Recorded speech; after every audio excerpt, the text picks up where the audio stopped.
係截至2025年嘅3月31號，警隊員佐級、督察級同埋憲委級，即係警司級以上嘅人員嘅職位空缺咧，係分別係5500、236同埋29個。整體空缺人數咧係5765嘅空缺率咧係大約17.4%。呢個同過去3年嘅數字咧係相若嘅。2025到26年財政年度嘅招募目標係130名見習督察同埋1140名警員。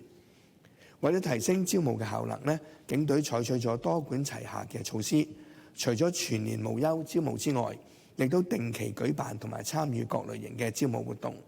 同時，警隊積極優化投考同埋遴選嘅機制。此外，我哋警隊咧亦都擴大咗招募嘅網絡，喺全球大學進行招募工作。而事實上，我哋留意到近年咧係有更加多人投考警隊，呢個説明咗咧招募策略係初見成效。警隊會配合政府2026、27同埋27-28年度每年2%嘅公務員編制嘅縮減要求，同時會持續檢討同埋評估唔同嘅資源運用嘅成效。通過重新去定我哋嘅工作優次，適當調配人手，以及利用科技去處理警務工作，提升我哋嘅行動效率，